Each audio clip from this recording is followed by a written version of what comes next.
জিবরিল আমিনের দ্বারা ওহী নাযিল করে নবীর প্রতি জানায় দিলেন, হে নবী আপনি বলে দেন, হে নবী আপনি বলে দেন, হে নবী আপনি বলে দেন পিতার দরকার ওই কন্যার দরকার নাই, কারণ আমার আল্লাহ এই ছেলেটার প্রতি খুশি হয়েছে। সুবহানাল্লাহ বলবেন না? আমার বাবাজি এই কথা শোনার সঙ্গে সঙ্গে নবীজি ডাকতে বলতেছে, এ বাবা তোমার আর কাল্লা কাটার দরকার নাই, কল্লা কাটার দরকার নাই। ছোট্ট সাহাবী ডাকতে বলতেছে, কেন হুজুর কি হয়েছে?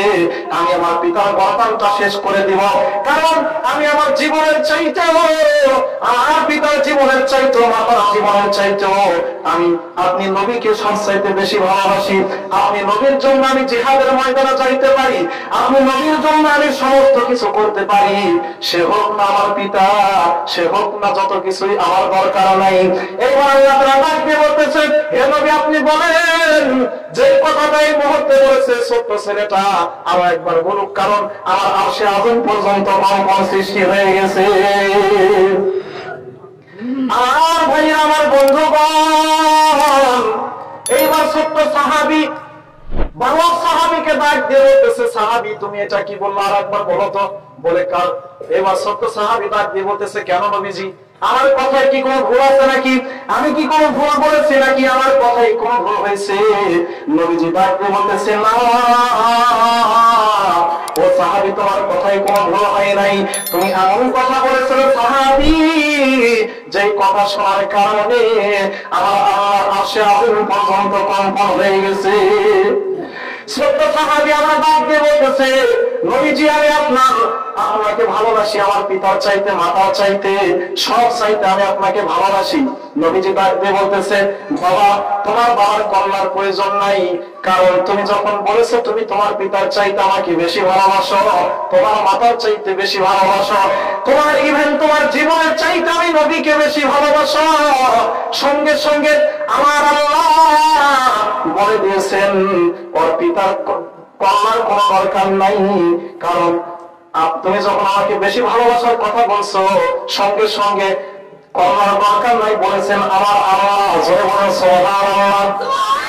আমার বাবাজিরা এইবার ছোট্ট সাহাবী যখন এই কথাটা বলছে, বলার সঙ্গে সঙ্গে নবীজি তরবারিটা নিয়ে ছোট্ট বালকের হাতে দিয়ে বলছে, বাবা তোমার কাছে এই তরবারিটা রেখে দাও। ছোট্ট সাহাবী পিতা সাহাবীকে ডাক দিয়ে বলছে, হে সাহাবী যেদিন তোমার এই সন্তানটা মারা যাবে আমি নবী ছাড়া তুমি এই সন্তানের জানাজা করবা না। খেলা তো শুরু কেন? কথা ভালো লাগতেছে? খেলা তো কেবল শুরু। নবীজি ডাক দিয়ে বলছেন, এ সাহাবী এই সন্তানটা যেদিন তোমার মারা যাবে এই সন্তানকে আমি ছাড়া কেউ জানাজা করাই। এইবার পিতা সাহাবী কম্পিত হয়ে উঠছে, উঠে বলতেছে, হুজুর আপনি এটা কি বলেন? নবী গো, ও নবী আপনি এটা কি বলেন? আমার সন্তান মারা যাবে কি বললেন? এইবার নবীজি ডাক দিয়ে বলতেছেন, ও সাহাবী তোমার বিবি না দেখছে তোমার সন্তানকে আমি জান্নাতের সার্টিফিকেট দিচ্ছি। সুবহানাল্লাহ বলবেন না? ছোট্ট সাহাবী ডাক দিয়ে বলতেছে, ও নবী গো আপনি কেমনে জানলেন? আমার স্বপ্নের মধ্যে দেখেছে আপনি আমাকে জান্নাতের সার্টিফিকেট দিচ্ছেন, আপনি কেমনে জানলেন? নবীজি আপনি বলেন আপনি কি গায়েব জানেননি? নবীজি ডাক দিয়ে বলতেছে, না না না আমি নবী গায়েব জানি না, তবে আমার আল্লাহ চাইলে আমাকে জানায়া দেয়। আমার বন্ধুগণ আমার বাবাজিরা নবীজি ডাক দিয়ে বলতেছেন, তোমার ছেলে যেদিন এই ছোট্ট বালক সাহাবী যেদিন মারা যাবে আমি না যাওয়া পর্যন্ত এর জানাজা করবা না। কি করবো না? এইবার পিতার কাছে ডাক দিয়ে বলছে, বাবা নবীজি ডাক দিয়ে বলতেছে, হে সাহাবী তোমার সন্তানকে নিয়ে তুমি বাড়িতে চলে যাও। সন্তানকে নিয়ে হাঁটি হাঁটি পা পা করে যাচ্ছে, পিতার চোখ দিয়ে অঝরে নরম জ্বলতেছে, পানি পড়তেছে আর বলতেছে, আরে নবীর দরবারে নিয়ে গেলাম ভালো করার জন্য, কিন্তু নবীজি এটা কি বললেন? আমার সন্তান নাকি দুনিয়া থেকে চলে যাবে, দুনিয়া থেকে মারা যাবে, এটা আমি কি শুনলাম? এইটা শোনার পরে সাহাবীর চোখ দিয়ে পানি পড়ে যায়।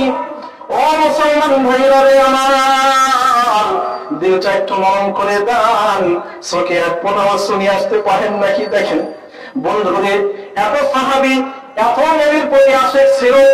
নবীজি যখন বলছে তোমার সন্তান মারা গেলে আমাকে ছাড়া জানাজা করবে না, সাহাবী মনটাকে কঠিন করে তার মায়ের কাছে নিয়ে গিয়ে বলছে, বিবিরে আল্লাহ নবী বলে দিয়েছে আমার ছেলে যেই দিন মারা যাবে সেই দিন নবী ছাড়া অন্য কেউ জানাজা করতে পারবে না। আল্লাহু আকবার। আর বন্ধুগণ আমার বাবাজি, এই কথা বলার পরে সাহাবী, ছোট্ট বালক সাহাবী আবার 3-4 দিন পর্যন্ত খাবার খায় না। কি খায় না? খাবার খায় না। ক্ষুধা নাই, ক্ষুধা নাই।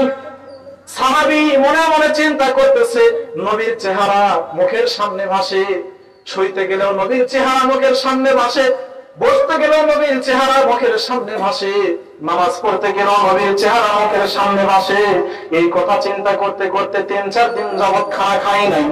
ও ঘোড়া বান্দার ভাইরা রে আমার, এইরকম করতে করতে কয়েকদিন পার হয়ে চলে গেছে।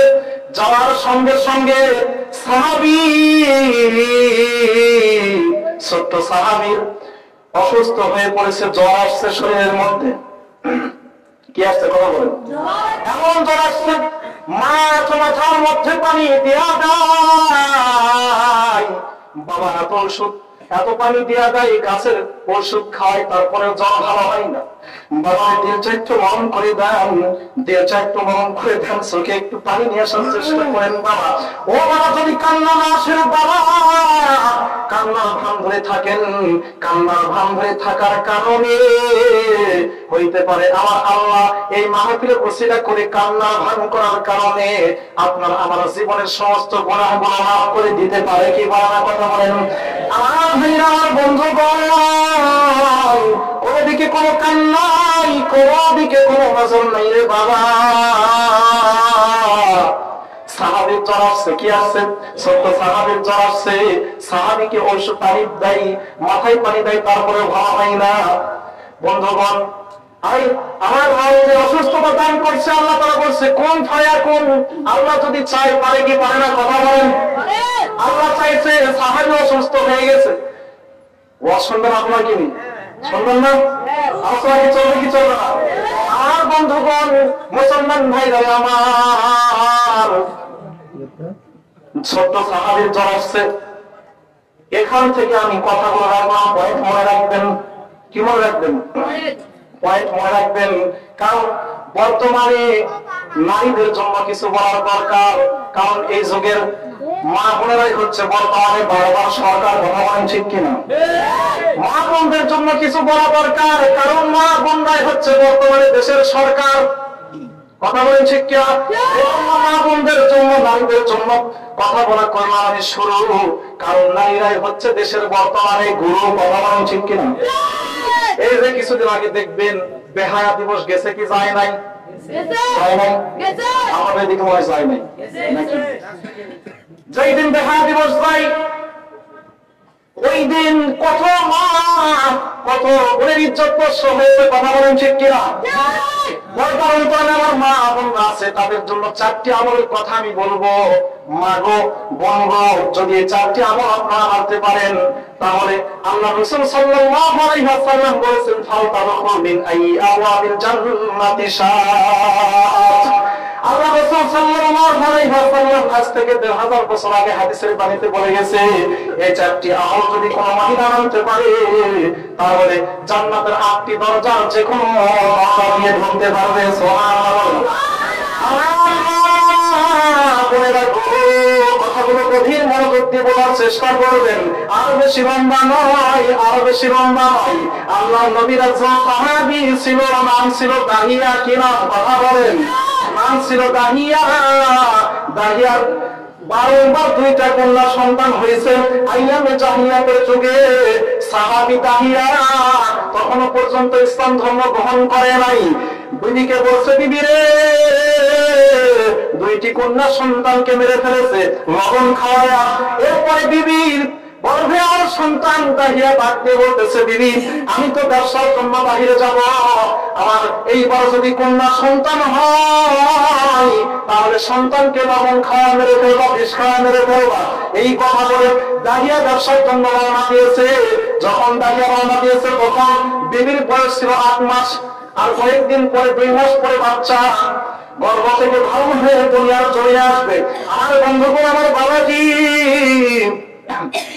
কোন দিকে কোনো কান নাই, কোন দিকে কোনো নজর নাই।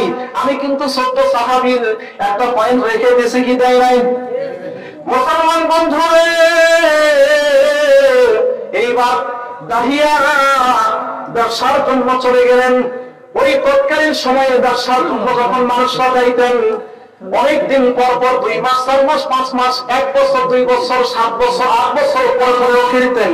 এইবার দাহিয়া ব্যবসার জন্য চলে গেছে।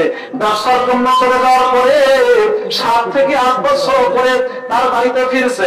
ফেরার পরে দেখতেছেন ছোট্ট একটা সন্তান দাহিয়ার আঙিনার মধ্যে খেলা করতেছে, ফুটফুটে সুন্দর চেহারা।